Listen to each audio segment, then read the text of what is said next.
Red Dwarf, Infinity Welcomes Careful Drivers by Grant Naylor. Episode 5. 3 million years from Earth, the mining ship Red Dwarf, its crew, Dave Lister, the last human being alive, Arnold Rimmer, a hologram of Dave's dead bunkmate, and Cat, a humanoid creature who evolved from cats. Keen to get back to Earth, Lister and the cat were about to go into stasis for the return journey when Holly received an SOS from the Nova 5, an American ship crash-landed on a nearby moon. Crichton, the service android on Nova 5, reported 3 female crew members as the only survivors, injured but stable. In the lonely depths of deep space, such chance encounters make life worth living, and the excitement on Red Dwarf is only matched by the flurry of preparations aboard the Nova 5. Come on, everyone, they're here. They're in orbit. Heavens, there's so much to do. Crichton rushed down the sloping corridor, pausing only to water a lusciously green plastic pot plant. Things were going very well indeed. The girls had been quiet and really most forlorn of late. Being marooned light years from home with scant hope of rescue had been very trying, to say the least. He'd done his best to keep them entertained, to keep their spirits high, but over the last few weeks he'd felt intuitively that they were losing hope. In an odd kind of way, Crichton was grateful for the accident. His life had taken on a new vitality. He was needed. The girls depended on him. His days were full. There was the cooking, the changing of the bandages, the physiotherapy, and of course, there was the cleaning. Crichton took almost orgasmic delight in housework. Piles of dirty dishes thrilled him. Mounds of unwashed laundry filled him with rapture. An unmopped floor left him dry-mouthed with lust. He loved cleaning things even more than he loved things being clean, and things being clean sent him into a frenzy of ecstasy. And at night, when everyone was safely tucked in bed and all the chores were done, he'd sink into his favorite chair, cushions up plump, and watch Androids. Androids was a soap opera aimed at the large mechanical audience who had huge buying power when it came to household goods. Crichton had all 1,974 episodes on disc. He'd seen them all many times, but he still winced when Castares was killed in the plane crash. He still wept when Rose left Benson. He still laughed when Hudson won the mechanoid lottery and hired his human master as a servant. Androids, Crichton told himself, was his one vice. That, and the single chocolate he allowed himself each viewing to conserve supplies. When he watched Androids, he wasn't just a mechanoid marooned light years from nowhere with 3 demanding dependents and a never-ending schedule of work. He was somewhere different, somewhere glamorous. He was someone else. Crichton rushed down the slope onto the main service deck where the girls were breakfasting. Come on, they're here. He clapped his hands. Richards, Schumann and Fantozzi didn't move. They hadn't moved, in fact, for almost 3 million years. The 3 skeletons sat round the table in freshly laundered uniforms and grinned. I don't know what's so funny. They'll be here any moment, and there's so much to do. Miss Elaine, honestly, you haven't even made an effort. Look at your hair. He combed her long blonde wig with smooth, gentle strokes. When her hair was just so, he stood back and eyed her critically. Dazzling. You could go straight onto the cover of Vogue. He shuffled down the table. Miss Yvette, you haven't touched your soup. It's no wonder you're looking so pasty. He patted her gingerly on the shoulder. There was a long, slow creaking noise, and the skeleton slumped face down into the bowl of tomato soup. Crichton threw up his hands in horror. Eat nicely, Miss Yvette. What will that nice Captain Rimmer think if he sees you eating like that? He hoisted the skeleton back onto the chair, sprayed her with a squirt of window clean, and gave her head a quick polish. Now then, Miss Kirsty. He waddled over to the remaining skeleton and looked her up and down, the trendy knee-length boots, the chic, deep-red miniskirt, and the peaked velvet cap cocked at a racy angle. No, He beamed, putting the hairbrush away. "You look absolutely perfect." The cat slinked down the docking bay gantry in his gold hand-stitched flight suit. He climbed up the boarding steps into Blue Midget, where Lister and Rimmer were sitting in the drive seats waiting for him.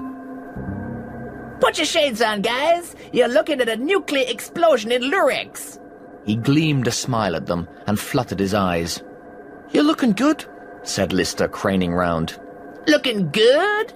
Did I hear the man say, looking only good? Buddy, I'm a plastic surgeon's nightmare. Throw away the scalpel, improvements are impossible. Lister flicked on the remote link with Holly. Holly appeared on the screen, looking somehow different. Lister scrutinized the image. He couldn't quite work out what it was. "All right then, dudes. Everybody set?" Lister twigged.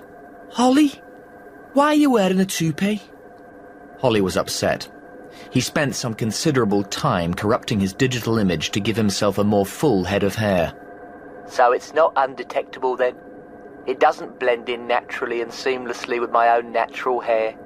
"It looks," said Lister, "like you've got a small furry animal nesting on top of your head." "What is wrong with everybody?" Rimmer straightened his cap.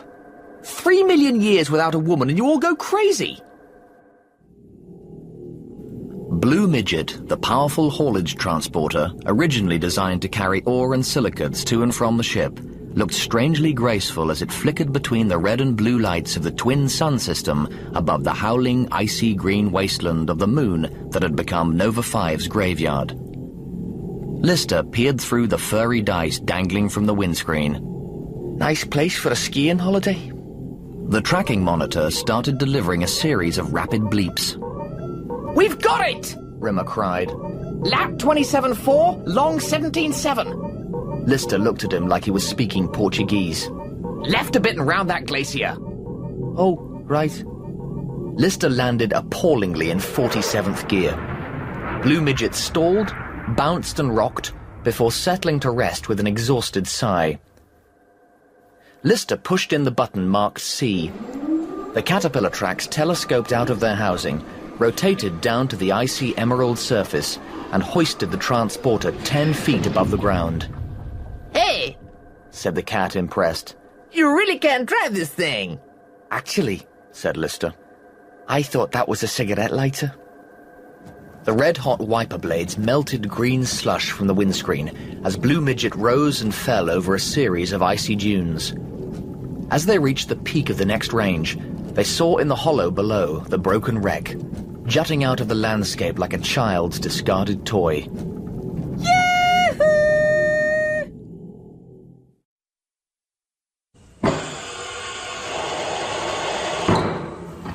Ah, come in, come in. Crichton ushered them in from the airlock. How lovely to meet you, he said, and bowed deeply. What a delightful craft, said Rimmer, speaking too loudly. Reminds me of my first command. He turned and hissed to Lister. Call me Ace. Crichton went through a large pear-shaped hatchway, and they followed him across what must have been the ship's engine room. Even Lister, who knew next to nothing about these things, could tell the Nova 5's technology was far in advance of Red Dwarf's. Taking up 3/4 of the room was the strangest piece of machinery Lister had ever seen. What's that? It's the ship's drive. It's the duality jump. What's a duality jump? Don't be thick, Lister. Everyone knows what a duality jump is, said Rimmer, lying. Crichton walked round the corner and down the ramp onto the service deck. Well, here they are. Without looking where Crichton was beckoning, Rimmer bent down on one knee and swept his cap in a smooth arc. Enchanté, he purred. Lister and the cat tumbled in behind him. Their eyes met the hollow sockets of the 3 grinning skeletons sitting around the table. There was a very, very long silence. Well, isn't anybody going to say hello? Hi, I'm Dave. This is the cat, and this here is Ace. Rimmer still hadn't stood up from his sweeping bow. Lister leaned over and whispered to him conspiratorially, I think that little blonde one's given you the eye cap. Now, you all get to know one another, and I'll run off and fetch some tea. He staggered off up the slope. I don't believe this, said Rimmer, massaging the H on his forehead. Our one contact with intelligent life in over 3 million years, and he turns out to be the android version of Norman Bates. Lister walked up to the table and put his arms around two of the skeleton's shoulders. I know this may not be the time or the place to say this, girls, but my mate Ace here is incredibly brave. Crichton raced back down the slope, carrying a tray which held several plates of triangular-shaped sandwiches, a pot of steaming tea, and a plate with 7 of his precious chocolates on it. As he laid out the cups on the table, he looked up, suddenly aware of the lack of conversation. Is there something wrong? Something wrong? They're dead! Who's dead? asked Crichton, pouring some milk into the cups. They're dead! Rimmer waved at the 3 skeletons. They're all dead! My God! Crichton stepped back in horror. I was only away 2 minutes. They've been dead for centuries! No! Yes! Are you a doctor? You only have to look at them! They've got less meat on them than a chicken nugget! Well, what am I going to do? I'm programmed to serve them. Well, the first thing we should do is, bury them. You're that sure they're dead? Rimmer sighed. Look, there's a very simple test. He walked up to the head of the table. All right, hands up any of you who are alive. Crichton looked on anxiously. To his dismay, there was no response. He made frantic signals, coaxing the girls to raise their hands. Okay, said Rimmer finally. Crichton's shoulders buckled, and he dropped limply into a chair, totally defeated. I thought they might be... but I wouldn't allow myself. I didn't want to admit... I'm programmed to serve them. It's all I can do. I let them down so badly. He took a sonic screwdriver from his top pocket, flipped a series of release catches on his neck, removed his head, and plonked it unceremoniously down onto the table. What are you doing? Said the cat. I'm programmed to serve, said Crichton's head. They're dead. I'm activating my shutdown disk. Whoa, said Lister. Slow down. Crichton's hands twisted the right ear off his disembodied head and pressed a latch which flipped open his skull. Crichton, listen to me. Crichton started removing the minute circuit boards from inside his brain and stacking them neatly on the table. Crichton. He tugged out several batches of interface leads, neatly wrapped them up, and placed them tidily beside the rest of his mind. Finally, he located his shutdown program. Sorry about the mess, he said, and switched himself off. It's driving me batty. Must you do it here? Rimmer surveyed the array of android organs spread higgledy-piggledy all over the sleeping quarters. What's this on my pillow? It's his eyes. I'm trying to fix him, said Lister. It had taken them a week to transport the 2 broken halves of the Nova 5 back to Red Dwarf, and now the service droids had the salvage operation fully underway. What the smeg do you want to repair him for anyway? He's just a mechanoid. A mechanoid that's gone completely barking mad. I want to find out about the duality drive. I want to know if we can fix it. And, I don't know, I feel sorry for him. Lister prodded one of Crichton's circuit boards with the soldering iron. Quark, dingbat, physicog, Netherlands, said Crichton's disembodied head. Lister cursed. He peeked into Crichton's mechanoid brain, tutted, and fished out a half-eaten 3-day-old cheese sandwich with chili dressing. Said Crichton. Lister twiddled about inside his head with a sonic screwdriver. Hello, Mr. David. Yes! I've done it! You're back in action? He put Crichton's skull piece back into place, fastened the latches, and replaced his ear. How'd you feel? Everything seems to be functioning. Listen, there's something I need to know. What's the duality jump? A plastic frown rippled across Crichton's brow. It powers the ship.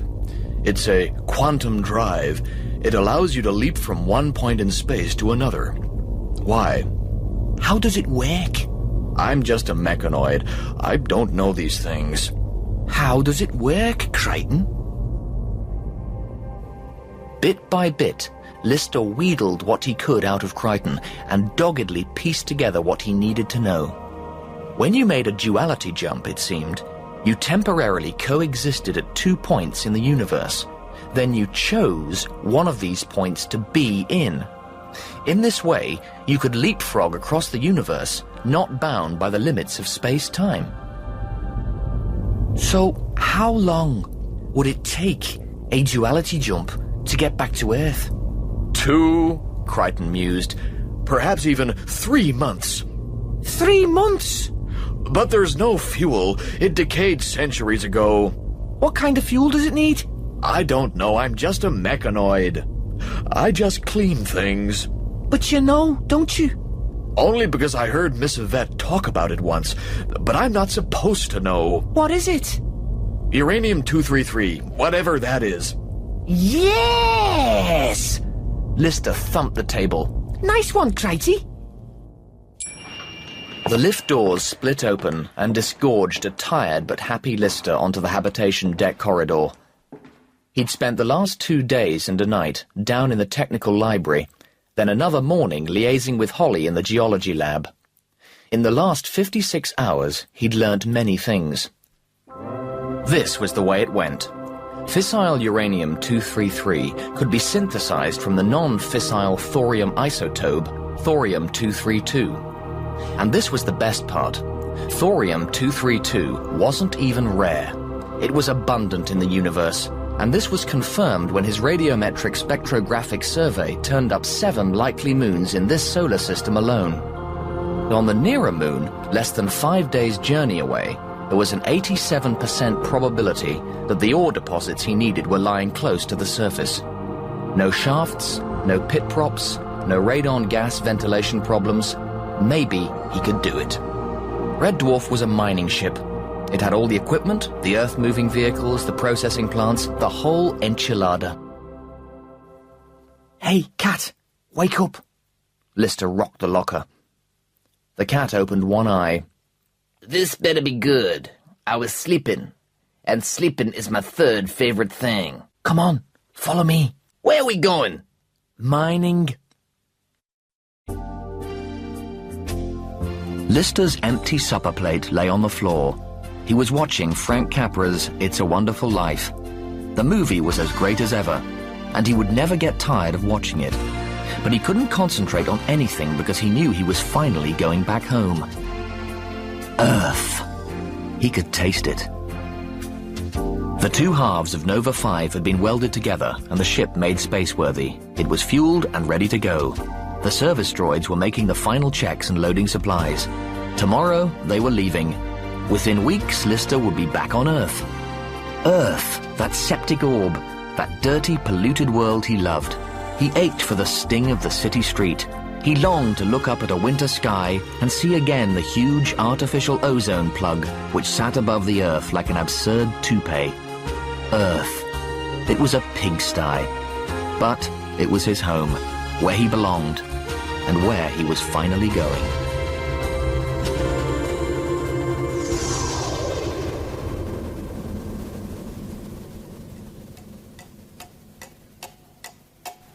The big clock on the wall tocked round to 5 o'clock, and Lister lifted up the flap on the counter and turned the sign on the door to closed. Bailey's Perfect Chamois Kebab Emporium was shutting for the day. He grabbed his overcoat and scarf, pulled on his fur-lined deerstalker and mittens, and walked out into the crisp, white snow. The bell on the door jangled behind him. There was never any need to lock the shop, not here in Bedford Falls. Lister crunched across the Eiderdown street and headed for the bank. A group of carol singers were standing round the war memorial, belting out God Rest Ye Merry Gentlemen. "Merry Christmas," he said, and dropped $2 into their can. It being after 5 o'clock and Christmas Eve, the bank was closed, of course. Lister tried the door. It jangled open. Hello? Anybody home? Horace, are you there? Horace stepped through the back door, holding a sheet of wrapping paper and some string. Sorry, Mr. Bailey. I was just wrapping presents for the kids up at the orphan home. You ever tried to wrap a hula hoop? I'll be a monkey's uncle if I can figure it. Lister smiled and pulled out a handful of candy sticks from his huge overcoat pocket. I didn't have time to wrap them. Hope the orphanage doesn't mind. They won't mind, George. Merry Christmas. Merry Christmas, Horace, said Lister, and walked back out into the street, where his rickety old Model A Ford was covered in snow. He took the hand crank from the bench seat and jerked the engine into spluttering life. As he turned left at Martini's bar, his arms started to hurt again, so he pulled over outside Old Man Gower's drugstore. His arms had been giving him problems for a few weeks now. It was like a burning sensation down both his forearms, excruciatingly painful at times, but Doc Mackenzie couldn't find anything wrong with them. There were no marks. Nothing showed up on the X-ray. It was a complete mystery. He grabbed a tub of cooling ointment from Old Man Gower's shelves and dropped 25 cents into the open till, then hopped back in his old Ford and headed for home. It had been 2 years since they returned to Earth, 2 years since they'd skidded to a landing in the middle of the Sahara Desert.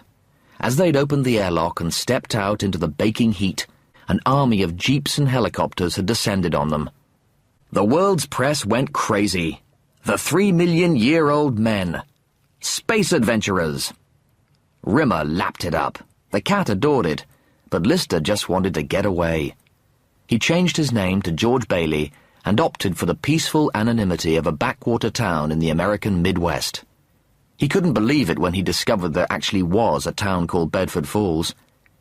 He'd gone there on a whim to take a look, and was stunned by how similar the place was to the Bedford Falls in the movie It's a Wonderful Life. It seemed like fans of the film had all collected there to live out their lives in a self-created 1940s American Shangri-La. But something was wrong with his arms, and it was beginning to worry him.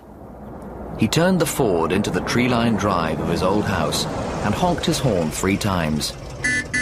The snow lay thick and deep on the lawn, and a huge 8-foot snowman was grinning a welcome in coal. He walked into the parlour.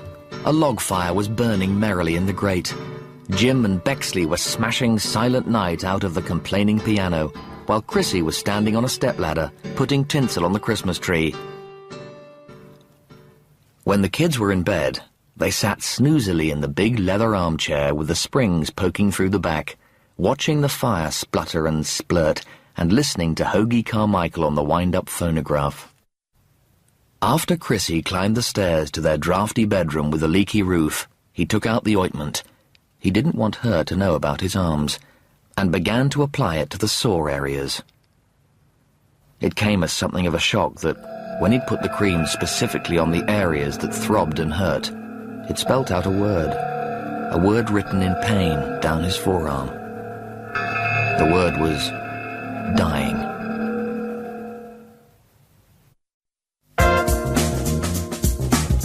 The black stretch Mercedes with a tinted bulletproof glass glided along the Champs-Élysées and pulled up outside the canopy of the 140-floor skyscraper. Rimmer finished his phone call to his publicist, then stepped out of the limo. A string of bodyguards kept at bay the group of teenage girls who'd camped out on the steps overnight in the hope of catching a glimpse of AJR.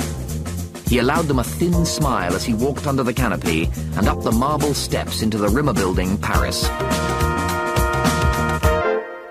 The Rimmer Building, Paris, was an identical copy of the Rimmer Building, London, and the Rimmer Building, New York. He walked across the massive lobby and nodded almost imperceptibly at Pierre, the Sorbonne graduate he'd hired exclusively to press the button that summoned the lift. The lift took a full 90 seconds to arrive, so he fired Pierre and pressed the button himself for floor 140, his luxury penthouse suite. The fact that he could actually press the button at all was, in a way, the key to the immense fortune he'd amassed since his return to Earth 2 years previously. After the hero's welcome, his cunning business brain had taken full advantage of the offers which flooded in daily.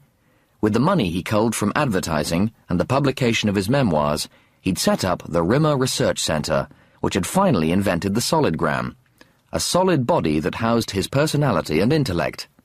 He was now exactly like any normal living person, with the added bonus that he was more or less immortal. The solidogram had sold in such quantities, his income from that alone allowed him to buy the Bahamas for somewhere to go at weekends.